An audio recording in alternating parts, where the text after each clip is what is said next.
Assalamualaikum warahmatullahi wabarakatuh. Hai teman-teman, perkenalkan aku Rimtara Vitaloka, mahasiswa dari Universitas Muhammadiyah, Profesor Dr. Hamka, Fakultas Keguruan dan Ilmu Pendidikan, Program Studi Bimbingan dan Konseling dari semester 6.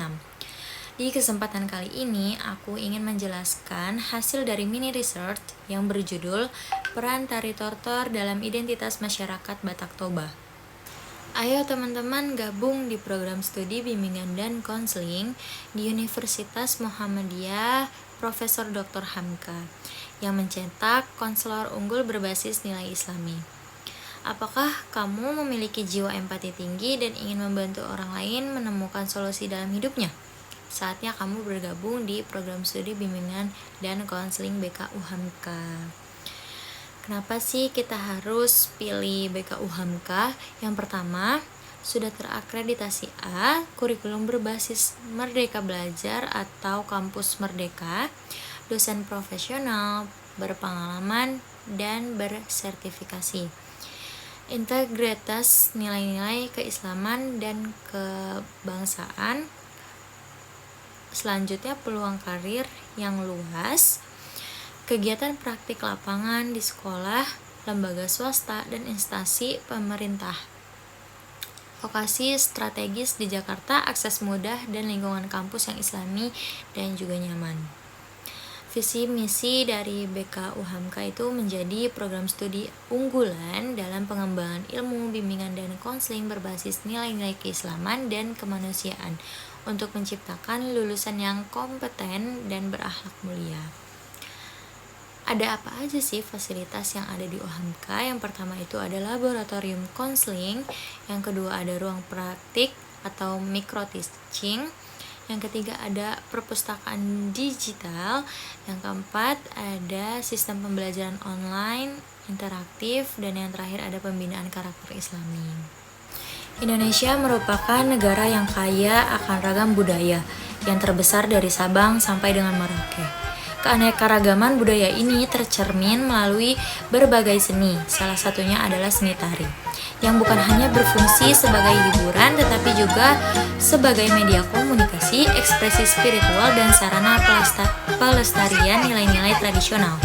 Salah satu bentuk seni tari yang memiliki kedalaman makna dan nilai budaya yang tinggi adalah tari tortor, sebuah tarian tradisional yang berasal dari masyarakat Batak Toba di Sumatera Utara. Tari tortor memiliki peranan yang sangat penting dalam kehidupan masyarakat Batak Toba, tidak hanya sebagai bentuk seni pertunjukan, tetapi juga sebagai bagian tak terpisahkan dari ritual dan upacara seperti pernikahan, kematian, dan pesta syukuran. Dalam konteks budaya Batak, tortor bukan hanya sebuah tarian, melainkan simbol identitas dan kehormatan keberadaan, mencerminkan sistem nilai tatanan sosial, serta hubungan spiritual antara manusia, leluhur, dan pencipta. Melalui tortor, masyarakat Batak menyampaikan doa, harapan, rasa hormat, dan nilai-nilai etika secara simbolik kepada sesama dan kepada yang ilahi. Salah satu kekayaan dari tari tortor terletak pada makna simbolik dari setiap gerakannya. Setiap gerakan memiliki arti tersendiri dan bukan dilakukan secara asal. Misalnya, gerakan somba melambangkan penghormatan dan kerendahan hati kepada yang lebih tua. Gerakan menomba mencerminkan permohonan atau penyampaian doa kepada roh leluhur.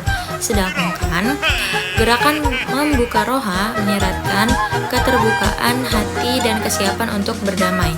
Gerakan tangan yang terangkat perlahan, kaki yang terhentak lembut mengikuti irama gondang, serta ekspresi wajah penari yang penuh kesungguhan. Semuanya menyiratkan nilai-nilai leluhur seperti ketulusan, solidaritas, rasa syukur, dan penghormatan terhadap adat.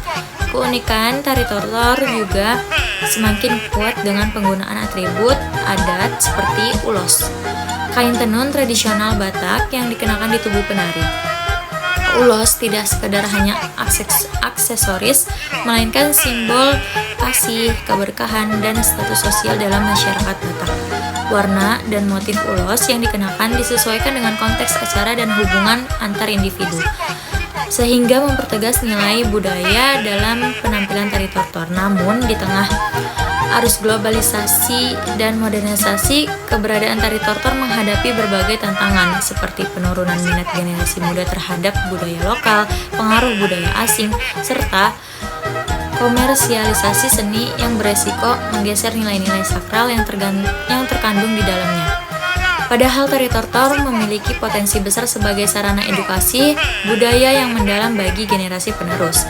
Dengan memahami makna dari setiap gerakan dan simbol yang ada pada tortor, generasi muda tidak hanya belajar tentang warisan leluhur, tetapi juga menginternalisasi nilai-nilai kehidupan, membentuk karakter dan jati diri mereka sebagai bagian dari masyarakat Batak. Dari penelitian ini mengungkapkan bahwa tari tortor, khususnya Naposona Ulu Bulung, berfungsi sebagai alat pelestarian budaya, pengalihan nilai-nilai tradisi, serta peningkatan identitas Batak Toba, melebihi hanya sekadar fungsi eksistensinya. Melalui pengamatan dan wawancara dengan pelatih dan penari muda, ditemukan arti simbolis yang dalam dari setiap gerakan tari tortor. Contohnya somba, itu adalah melambangkan penghargaan kepada nenek moyang. Sedangkan marhusip menggambarkan cara komunikasi yang halus dan kesopanan. Tari tortor saling terhubung dalam berbagai upacara adat Batak seperti pernikahan, kematian, dan syukuran. Didukung oleh musik gondang dan juga ulos yang berfungsi sebagai simbol perlindungan serta sosial penari. Gerakan menggambarkan nilai-nilai moral yang tinggi seperti kejujuran dan tanggung jawab sosial yang merefleksikan prinsip Daya Natulu dalam cara pembentukan dan urutan penari. Partisipasi generasi muda di Anjungan Sumatera Utara di TMII mencerminkan pemahaman akan budaya lokal di tengah perkembangan modern. Mereka tidak hanya belajar teknik tari tetapi juga menaati nilai-nilai dan struktur sosial yang terdapat pada budaya tersebut. Latihan secara teratur di lembaga budaya memperkuat rasa solidaritas dan nilai gotong royong. Para penari muda merasakan hubungan yang lebih mendalam dengan identitas etnis mereka dan menghargai warisan dari nenek moyang. Unsur-unsur seperti ulos, tata rias, dan aksesoris memiliki arti simbolis. Contohnya, tata rias mencerminkan karakter penari, sedangkan warna corak ulos disesuaikan dengan jenis acara dan relasi sosial. Pemberian uang saat pertunjukan bukan sekadar bentuk penghargaan, melainkan juga menunjukkan dukungan dan pengesahan terhadap nilai-nilai tradisi. Melalui tantangan seperti kurangnya kelestarian generasi muda terhadap budaya tradisional dan dampak modernisasi, komunitas serta lembaga budaya di luar daerah berhasil menghubungkan pelestarian nilai-nilai budaya dengan cara hidup di masa kini. Sedangkan kesimpulannya, tari tortor adalah sarana pendidikan budaya yang membentuk karakter, memperkuat jaringan sosial, dan menghidupkan kesadaran akan pentingnya menjaga warisan dari nenek moyang. Jadi, apa sih kaitannya Dahlia Natulu dengan tari tortor? Jadi, Dahlia Natulu ini adalah salah satu kesatuan marga yang ada di dalam masyarakat Batak, yang dimana di dalam satu marga itu mereka itu adalah saudara, meskipun tidak kenal, tetapi satu marga mereka adalah satu keluarga di dalam budaya Batak. Dan Dahlia Natulu ini selalu menggunakan tari tortor di saat ia ingin melaksanakan ritual upacara seperti pernikahan, kematian, ataupun syukuran.